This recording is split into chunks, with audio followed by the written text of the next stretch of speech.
반갑습니다. 여러분 날마다 서밋 축복의 회복 축복의 비밀 성막을 지으라신 하나님의 말씀 잘 이렇게 깨닫고 또 날마다 서밋 되어지는 그 축복 속에 있는 줄 믿습니다.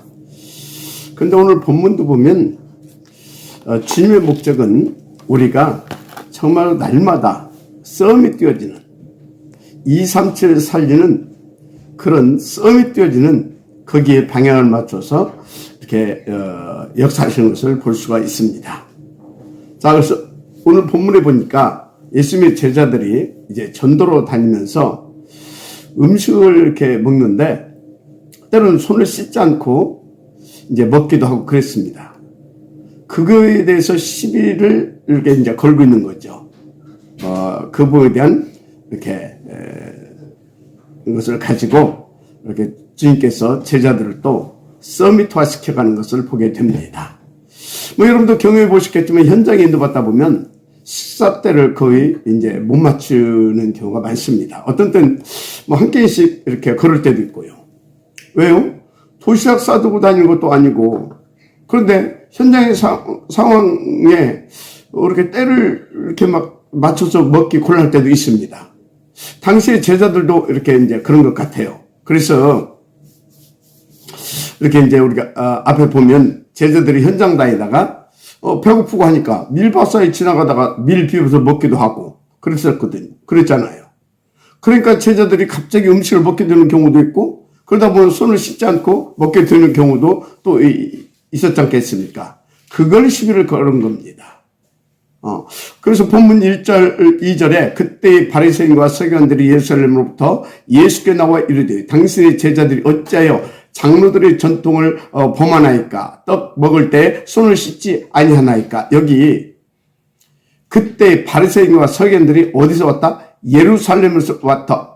그 소리는 뭐냐면 이제 예수님의 제자들이 그러고 다닌다고 하니까 지금 쉽게 말하자면 총회에서 나온 겁니다. 총회에서 권위 있는 사람 나온 겁니다. 그걸 가지고 예수님에게 지금 시비를 건 겁니다. 그래서 여기서 이제 장로의 전통이라는 말이 무슨 말이냐면 모세의 율법을 배경으로 해서 만든 소위 그 바리새인들, 이 서기관들의 생활 백서다 이렇게 보시면 됩니다. 탈무드 같은 거죠. 쉐마 이런 거. 그러니까 유대인들은 성경 말씀보다 성경을 생활에 적용시켜 놓은 생활 백서들이 있어요. 이를테면 금방 말한 대로 탈무드 이런 거죠. 굉장히 이런 것을 중요하게 여겼습니다.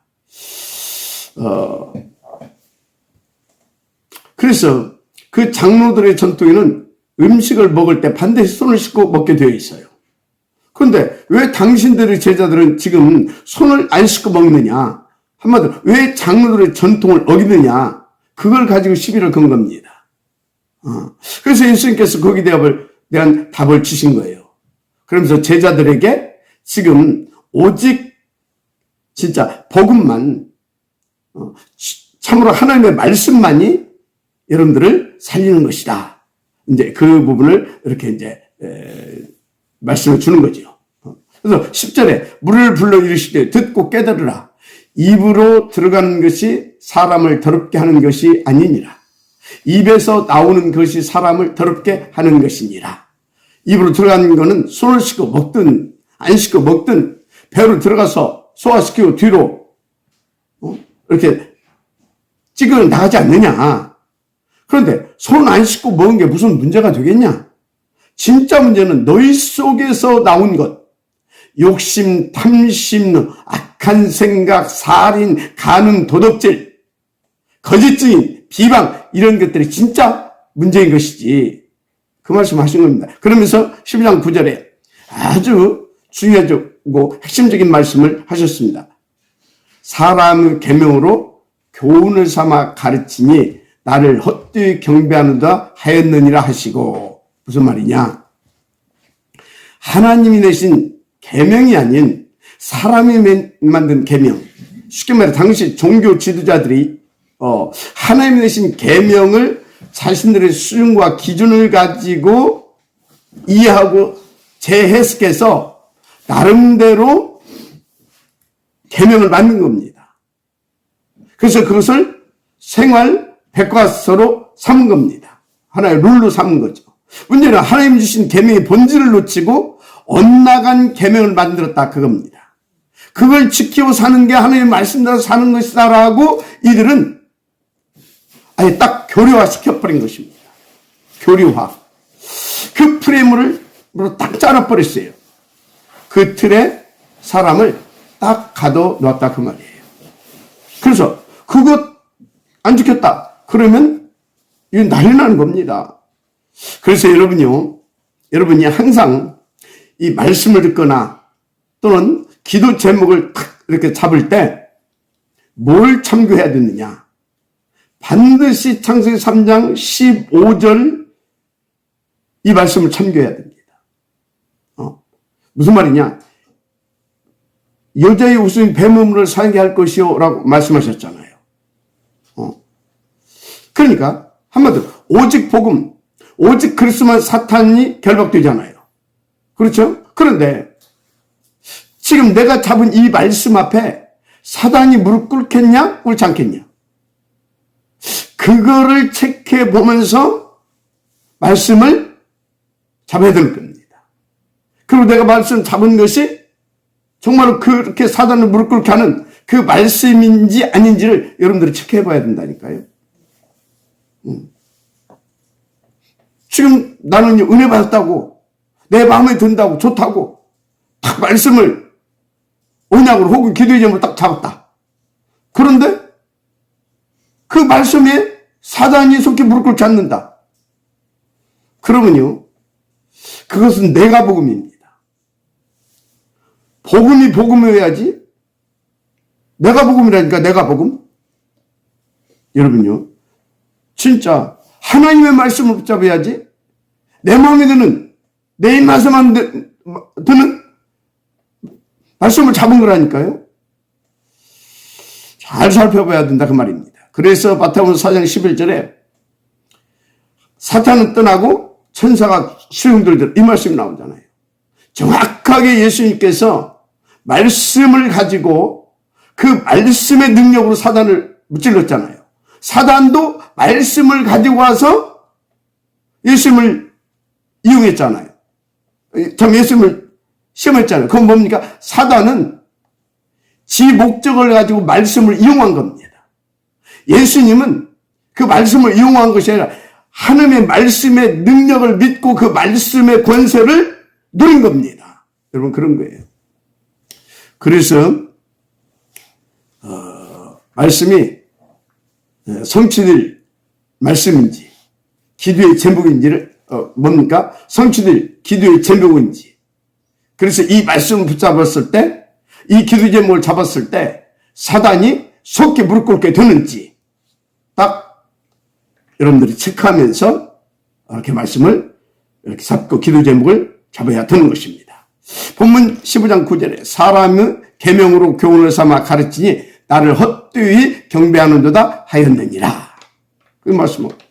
그러면서 그러니까 이 말씀은 그리스도께서 그리스도가 아니라고 배척하며 죽이려고 하는 그 틀린 율법주의자들, 그 바리새인과 서기관들, 소위 예루살렘에서 왔다고 그랬잖아요. 당시 종교 지도자들에게 지금 하신 말씀입니다. 여러분요, 사람의 계명으로 교훈을 삼아 가르친다? 그것은 주님을 헛되이 경배하는 것입니다. 헛되게 만드는 거예요. 주님을 욕되게 만드는 겁니다. 쉽게 말하면.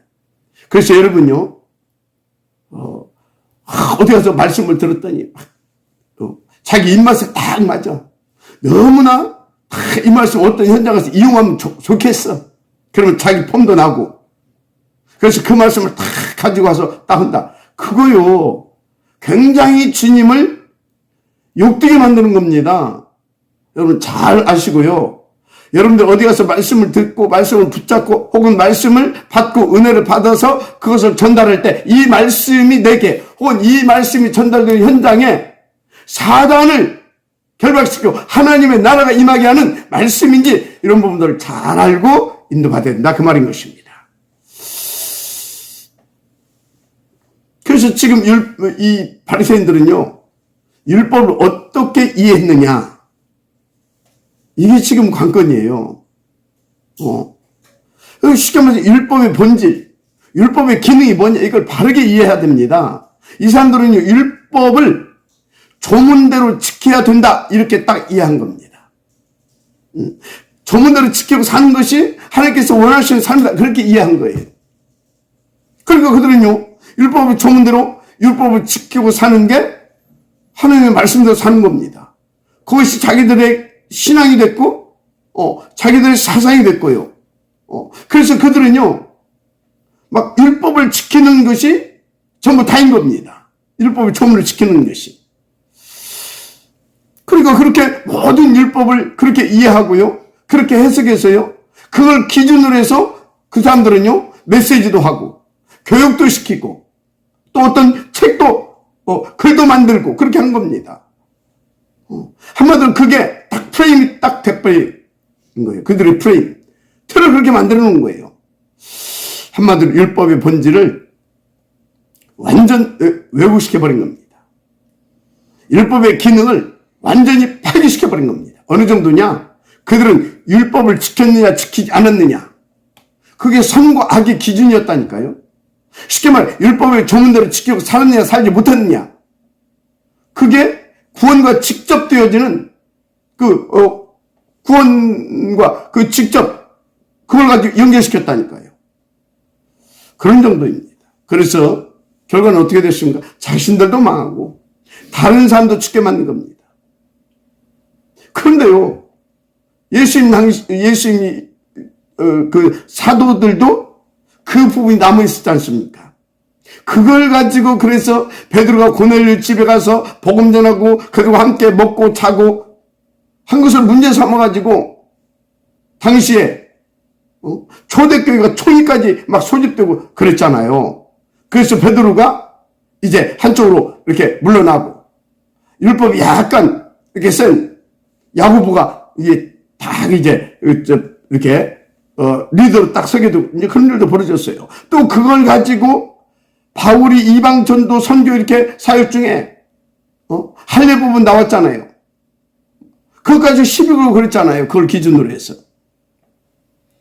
그래서 막 바울이 그 부분에 대해서 강하게 비판도 하기도 하고요. 예. 문제는 지금도 교회가 계속 그런 논쟁 중에 있어요. 구원받았으면 율법을 지켜야 된다. 또 한쪽에서 안 지켜도 된다. 계속 논쟁하고 있잖아요.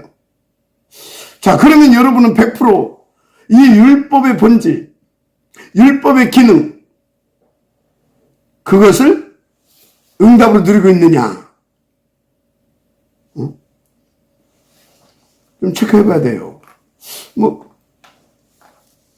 나는 그렇게 응답을 누리고 있다. 그렇게 생각할 수도 있어요. 그런데 제가 볼 때 뭔가 율법이 여러분의 신앙 양심 한쪽에 딱 남아 있는 것도 같아요. 어떤 데 보면. 한쪽에 이제 이만큼. 네. 그러다 보니까 결정적인 순간에 딱 율법이 나와가지고요, 딱 율법의 조문으로 돌아가 버립니다. 율법으로 돌아가는 것이 아니라 율법을 지켜야 된다는 그걸로 싹 돌아가 버려요. 네. 그래서 율법의 본질을 놓친 바리새인들의 가르침이 쉽게 말하면 여러분들에게까지 전달되어서 그것이 여러분 그 잠재의식 속에 이게 딱 이렇게 각인되어 있는 겁니다. 그래서 여러분이 율법을 순간 결정적으로 지켜야 된다, 그런 의식으로 싹 돌아가 버린다니까요. 그래서 지금 대부분의 교인들 속에 여러분들은 다 이제 그 정도는 아니지만 대부분의 교인들 속에 율법을 지켰느냐 지키지 않느냐, 그걸 가지고 성도들의 신앙의 수준을 이렇게 평가하기도 하고요, 그걸 가지고 이렇게 다른대로 이렇게 정죄하기도 하고, 판단하기도 하고, 비판하기도 그럽니다. 그러면 그게 맞는 거냐? 아니잖아요. 여러분요,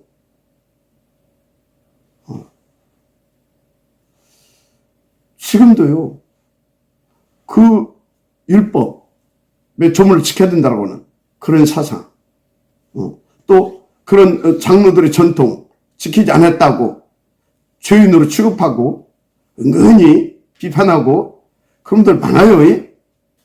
네. 자, 그런데 복음이 왔잖아요. 복음이 왔잖아요. 그럼에도 바리새인과 서기관들은 그 복음을 어떻게 봤습니까? 오늘 본문에서도 그렇고요. 사복음서에 보게 되면 그 율법의 조문을 지키지 않았다고. 그래서 안식일을 지키지 않았다고. 그래서 안식일에 병든 자 고쳤다고. 내가 안식일의 주인이라고 했다고. 그 복음의 실제이신 그리스도에게 신성 모독죄를 뒤집어 씌운 거 아닙니까? 나중에 십자가에 매달려 지기까지 한 거 아닙니까? 그 사람들이 오늘 지금 본문에 손 씻지 않고 밥 먹었다고 시비를 거는 겁니다. 자, 그리고 그들이요, 그런 사상을 가지고 살다 보니까 어떻게 했어요? 전도도 완전히 막아버렸어요. 쉽게 말해서 선교를 막아버린 겁니다. 그들 속에 그런 틀린 의식을 갖고 살다 보니까 어떤 것이 싹 있게 되냐면 선민사상, 자기 민족의 우월주의, 선민이라고 하는 우월주의, 거기에 탁 잡혀 있는 겁니다. 그래가지고 계명을 적용해서요, 완전히 선교를 막아버린 겁니다. 우리가 섭니다. 이런 틀린 그런 의식을 가지고. 무엇 때문에 하나님이 그들을 선택했습니까? 복음 전하고, 그 복음, 온 땅에 전하는 제사적인 과로 선택했던 거 아닙니까? 그런데 오히려 그런 틀린, 뭡니까? 계명 그 사상에 붙잡혀가지고, 완전히 그 틀에 묶여가지고 선교를 막은 겁니다.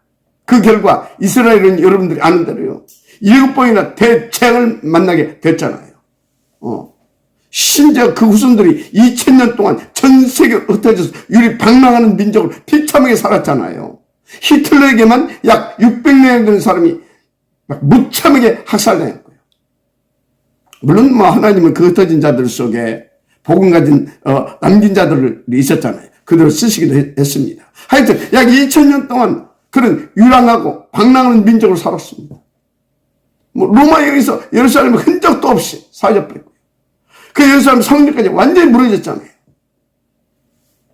여러분, 하나님이신 율법의 본질, 율법의 기능, 기본적으로 잘 이해해야 됩니다. 그것을 틀리게 이해하고 틀리게 해석해가지고 그것을 자기들 수준대로 자기들의 어떤 기준을 가지고 계명을 만들었다니까, 그 계명을 가지고 사람을 가르치는 결과입니다. 그래서 우리는요, 정말 하나님의 말씀이 뭔지를 잘 이해를 해야 돼요. 성경 66권 뭔지를 잘 이해해야 돼요. 오직 그리스도입니다. 오직 그리스도만 전해야 됩니다. 왜? 오직 그리스도 믿어야 구원받고, 오직 그리스도로만 우리는 참된 자유와 해방과 하나님의 자유인 그 축복을 누릴 수 있다라고 말씀하고 있습니다. 자, 그래서 본론입니다. 하나님이 내신 3가지 계명이 있어요. 그러면 하나님이 내신 계명 3가지 뭐냐? 첫째는 율법입니다. 두 번째가 예수가 그리스도라고 하는 복음입니다. 세 번째가 감람산 언약, 곧 하나님의 나라와 그 나라의 일입니다. 이 3가지 계명이 있어요. 크게 보면. 네. 공통적으로 다 뭡니까? 오직 그리스도, 그걸 말하고 있습니다. 오직 그리스도. 그렇죠. 여러분들은요, 다시 말하지만 진짜 오직 그리스도 아니면 안 된다가 아니라 절대 불가능이다. 그렇게 결론부터 내리고 여러분들은요 정말로 날마다 오직 그리스도 붙잡고 그리스도 안에서 그리스도로 말미암은 더 나아가 그리스도를 위한 그런 삶이 되어야 되는 것입니다. 자, 오늘은 그 첫 번째 계명 율법 이 계명만 나누도록 하겠습니다. 분명히 말씀드렸는데요. 율법의 본질, 율법의 기능이 있어요.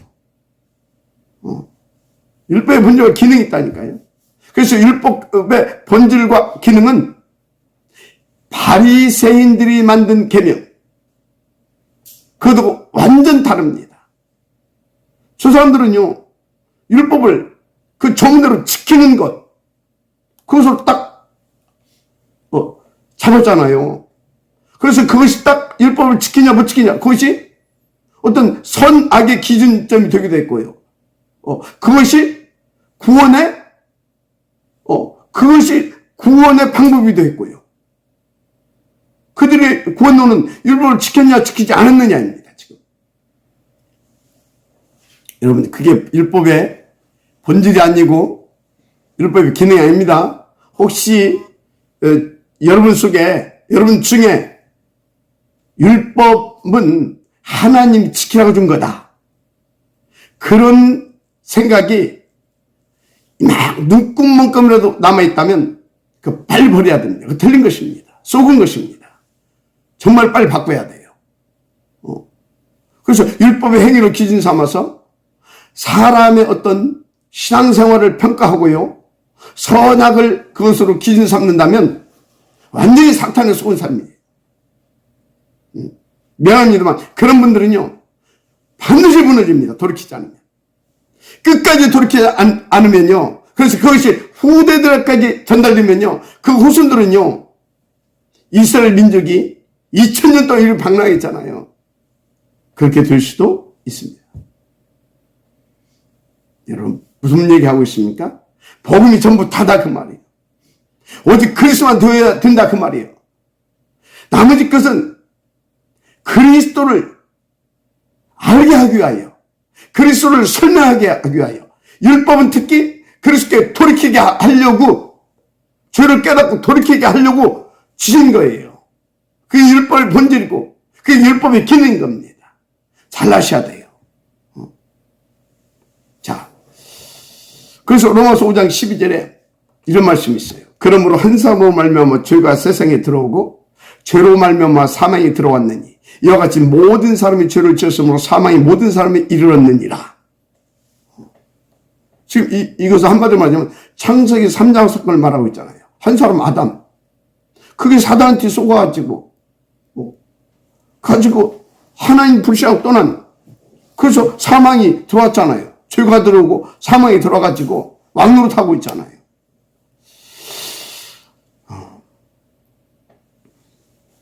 그래서 로마서 5장 14절에 그러나 아담으로부터 모세까지 아담의 범죄와 같은 죄를 짓지 않는 자들까지도 사망이 왕노릇하였나니 아담은 오실자의 모형이라. 지금 이 죄는 이 죄의 결과는 사망이고, 그 사망의 아비가 사탄이다 그 말이에요. 사탄이 왕노릇하고 있다 그 말이에요. 사탄이 왕노릇하고 있다. 그래서 아담은 오실자의 모형이지 아담이 뭐 어쩌고 그게 아니에요. 그래서 여러분이 지금 잘 이해해야 될 게, 죄가 지금 존재하고 있습니다. 그 죄가 뭡니까? 죄의 아비 사탄. 그건 사망의 세력이에요. 사망이 지금 역사하고 있어요. 그래서 로마서 5장 13절 죄가 율법 있기 전에도 세상에 있었으나, 죄가 율법 있기 전에도 세상에 있었어요.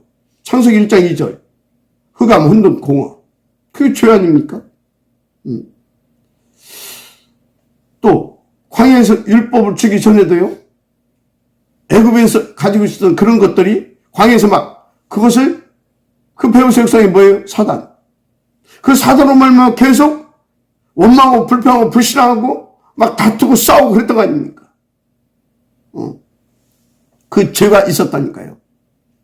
그런데 하나님이 율법을 주신 것입니다. 그 율법이 뭐라고요? 원래 우리에게 있었던, 근데 우리가 알 수 없었고 볼 수 없었던, 그래서 안 보이게 숨겨져 있었던 그 죄를 드러나게 해서, 죄를 알게 해서 그리스도께로 돌이키게 하고자 하는 하나님의 의도하신 목적, 그게 율법의 본질이고 율법의 기능인 겁니다. 자, 아시기 바랍니다. 그러니까 로마서 7장 7절에 그런즉 우리가 무슨 말을 하리요? 율법이 주냐? 그럴 수 없느니라. 율법으로 말미암은 자로 내가 죄를 알지 못하였으니 곧 율법이 탐내지 말라 하지 아니하였더라면 내가 탐심을 알지 못하였으리라. 그러니까 쉽게 말해서 율법을 주지 않았으면 죄가 뭔지, 죄가 내 안에 있는 것도 알 수 없었다는 것입니다. 그래서 탐심은 우상숭배니라 그런 말씀 있잖아요. 그러니까 탐심이 죄인지 뭔지 몰랐었다는 거예요. 그래서 율법을 주셔서 내 속에 있는 이 탐심, 이게 죄구나. 이게 죄구나. 그래서 내 속에 죄가 있구나. 그럼 어떻게 해야 되냐? 이걸 깨버려야 될 거 아닙니까? 여기서 빠져나와야 되지 않겠습니까? 그래서 그리스도께로 속히 돌아올 수 있도록 율법을 주신 겁니다. 그 율법에 주신 목적이고 그게 율법의 본질이고 그게 율법의 기능인 것입니다. 잘 아셔야 됩니다. 그래서 로마서 7장 12절에서 13절에 이로 보건대 율법은 거룩하고 계명도 거룩하고 의로우며 선하도다. 그런즉 선한 것이 내게 사망이 되었느냐? 그럴 수 없느니라. 그 선한 것이 사망이 되겠습니까? 근데 그것을 틀리게 적용하도록 다 죽게 만들었단 말이에요. 그리스도께로 돌이키게 하는 아주 거룩한 계명인데, 그래서 오직 죄가 죄로 드러나기 위하여 선한 그것으로 말미암아 나를 죽게 만들었으니 이는 계명으로 말미암아 죄로 심히 죄되게 하려 함이니라. 이게 무슨 말입니까? 그럴 수 없느냐. 그러면서 오직 죄가 죄로 드러나기 위하여 선한 그것으로 말미암아 나를 죽게 만들었으니 이는 계명으로 말미암아 죄로 심히 죄되게 하려 함이니라. 무슨 말씀인지 잘 이해를 해야 됩니다. 그러면서 로마서 7장 14에서 23절 율법을 통해서 내 속에 죄가 있다는 것을 자꾸 확인하게 합니다. 그래서 한마디로 내 문제가 그냥 단순한 내 문제가 아닙니다. 그게 죄라는 것입니다. 그것을 깨닫게 해준 겁니다. 율법을 주어서 죄가 죄되게 해서 옛사람이 나는 죽고 그리스도로 돌이키게 해서 나를 구원하사 살리게 하는 선한 법인 것입니다. 자, 그래서 첫째 계명 율법을 가지고 여러분 신앙생활을 진짜 살리는 틀로, 생명의 틀로 딱 만드세요. 어떻게? 인간의 근본 문제 뭡니까? 원죄, 그 배우고 사탄, 그 사탄으로 내 속에 들어온 욕심, 교만, 그래서 나 중심된 그런 삶, 오직 내 나라 건설 목적인 삶, 이런 게 죄라고 하는 것을. 그게 다 내 것이 아니에요. 사단 것입니다.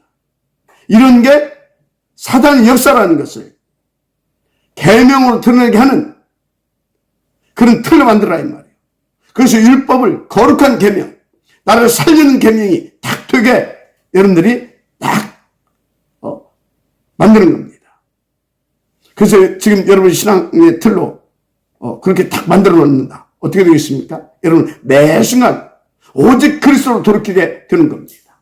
그래서 오직 그리스도만 딱 계속 더 발견하고 오직 그리스도만 더 풍성하고 깊게 누릴 수 있게 되는 겁니다. 그렇지 않게 되면 어떻게 되냐? 율법을 지키는 것이다.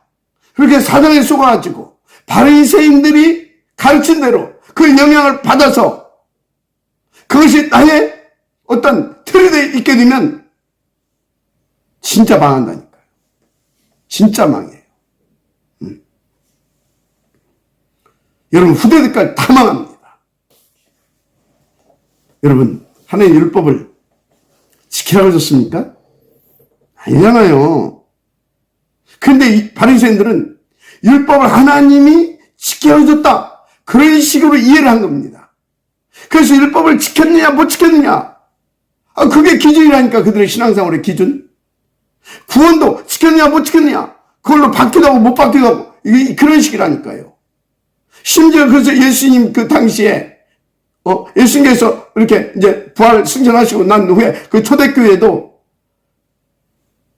예수도 믿어야지만 율법도 지켜야 된다, 그런 것들이 아주 바닥에 굉장히 팽배되어 있었다니까요. 아까 말한 대로 사도들마저도.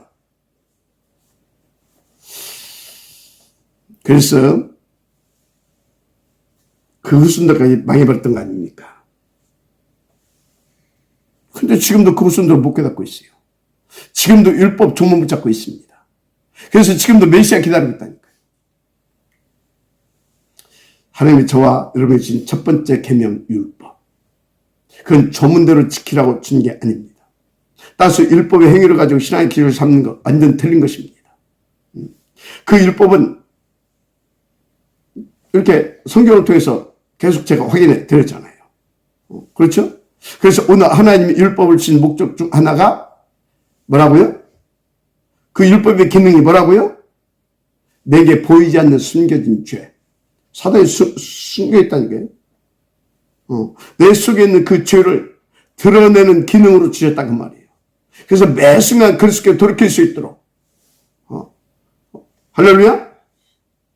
그래서 하나님이 이 율법을 가지고 하나님이 원하시던 그 생명이 딱 틀이 되게 이렇게 만들어 놓으라 그 말입니다.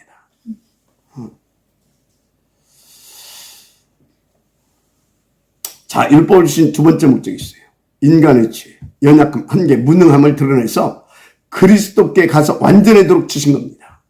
그래서 예수님께서 마태복음 5장 17, 내가 율법이나 선지자를 패러온 줄로 생각하지 말라. 패하러 온 것이 아니요 완전하게 하려 함이라. 율법은 패해진 게 아니에요. 그리스도로 완전하게 돼버렸어요. 완전히 성취돼 버렸어요. 자, 다시 말하면 율법의 기능이 뭐죠? 죄를 드러내서 그리스도께로 돌아가게 하는 것이 율법의 기능입니다. 그게 율법을 주신 목적이고 본질입니다. 그게 율법을 주신 하나님의 이유고 목적이고 본질이라는 걸 절대 놓치면 안 됩니다. 한 예로 안식을 범하면 죽이라고 했잖아요. 그럼 죽였어. 그게 어떻단 말입니까? 죽였으면 끝났지. 그게 율법을 내신 목적이 아니잖아요. 결론적으로 안식일을 범함으로 그 사람을 죽였다? 그건 율법의 본질을 놓친 겁니다. 오히려 율법의 기능을 작동 못하게 만든 겁니다. 사단이 심부름한 거죠. 그 본질과 기능은 안식을 범하는 것이 죄구나, 그걸 깨닫고 돌이키게 만드는 겁니다. 죽이는 결코 목적이 아니에요. 죄를 깨닫게 해서 돌이키게 만든 것이라니까요. 우리가 우상숭배의 죄고 이 우상숭배는 죽는구나, 그렇게 깨닫고 그렇게 돌이켜야지. 우상숭배하면 막 죽여버려요. 우치란 말입니까?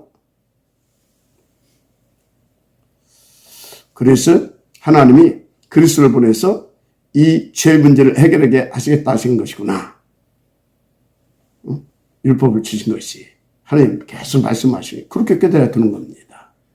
그래서 율법을 그리스도께서 폐한 것이 아니고 율법을 완성시키신 것입니다. 율법의 기능이 완성된 것입니다. 그래서 제7일을 안식으로 지키는 것이 답이 아니고 그리스도로 완성되었잖아요. 그래서 매일이 주일이 된 것입니다. 아시겠습니까? 모든 날이 하나님의 날이 된 거예요. 그걸 보고 율법을 폐하러 온 것이 아니라 율법을 완성하기 위해서 왔느니라. 아시겠습니까? 마태복음 5장 20절에 내가 너에게 이르니 너희 의가 서기관과 바리새인보다 더 낫지 못하면 결코 천국에 들어가지 못하리라. 여러분, 바리새인과 서기관들의 의가 뭐죠? 율법의 조문을 지켰냐 못 지켰냐. 그 사람들은 그게 의예요. 지켰다, 의로운 사람. 못 지켰다, 그럼 죄인이에요. 그럼 죄인 천국 어떻게 갑니까? 여러분, 그거 다 지켜도 천국 못 갑니다. 그래서 바리새인과 서기관들의 의보다 낫지 못하면 천국에 들어가지 못한다. 그 말이 무슨 소리냐? 그거 다 지켜도 못 간다. 그보다 더 의로운 더한 의가 있다. 하나님 의가 뭘로 나타났습니까? 그리스도로. 그래서 그리스도께 돌이켜야, 그리스도를 믿어야 그 의로 구원받을 수 있다. 그 말인 겁니다. 할렐루야. 그래서 오늘 하나님 우리에게 주신 율법, 하나님 말씀인데, 계명인데요. 그 율법을 우리 생활의 틀로 어떻게 여러분들이 만드느냐. 죄를 드러내기 위한 기능되게 만들어 놓으세요. 그래서 어떤 실수, 연약한 무능, 이게 또 여러분의 개인의 한계를 만났을 때 그것 때문에 낙심하고 또 그것 가지고 정죄하고 심판하고, 그런데 빠지지 말고 그리스도로 돌이키게 되기를 주님의 이름으로. 그래서 오직 그리스도만 되어지고 오직 그리스도만 누려지는 여러분 되기를 주님의 이름으로 축원합니다. 자, 시간이 별로 없는데요. 로마서 6장 12절 14절 한 구절만 찾아보십시오. 그러므로 너희는 죄가 너희 죽을 몸을 지배하지 못하게 하여 몸의 사욕에 순종하지 말고, 또한 너희 지체를 불의의 무기로 죄에게 내주지 말고 오직 너희 자신을 죽은 자 가운데서 다시 살아난 자 같이 하나님께 드리며 너희 지체를 의의 무기로 하나님께 드리라. 죄가 너희를 취하지 못하리니 이는 너희가 법 아래 있지 아니하고 은혜 아래 있음이라. 무슨 말입니까? 은혜, 하나님의 은혜. 율법을 지켜야 된다라고 하는 저들의 그 프레임에 걸리지 않고 하나님의 은혜, 바로 그리스도 아래에 있습니다. 아멘. 그래서 여러분요, 진짜 이런 말씀을 가지고 이제 또 많은 신학자들 지금까지 뭐 이렇게 죄 지지 말라 막 그런 식으로 이 말을 인용하고 막 해석도 해대고 이것까지 메시지도 하고 막 그랬거든요. 그 말이 아닙니다. 너희 실수, 너희 연약함, 너희 넘어짐 때문에 정지하고 또 그것까지 비판하고 판단하고 또 낙심하고 그런데 빠지지 말고 그걸 가지고 그리스도로 돌이키라. 그런 말씀인 겁니다. 아시겠습니까? 한마디로 여러분의 신앙을 오직 그리스도가 되게 하시라 그 말이에요. 그게 율법을 주신 목적이고 율법의 기능이고 율법의 본질입니다. 자, 그래서 오늘 또 우리는 이 율법에 주신 목적대로, 의도대로, 율법의 본질대로 그 기능이 여러분들이 제대로 작동돼서 오직 그리스도가 되어지고 더 그리스도가 되어지고 더 그리스도만이 되어지는 오직 그리스도의 사람 되기를 주의 이름으로 축복합니다. 아멘. 그럼 시간이 좀 오버했는데요. 오직 그리스도입니다. 기도하겠습니다.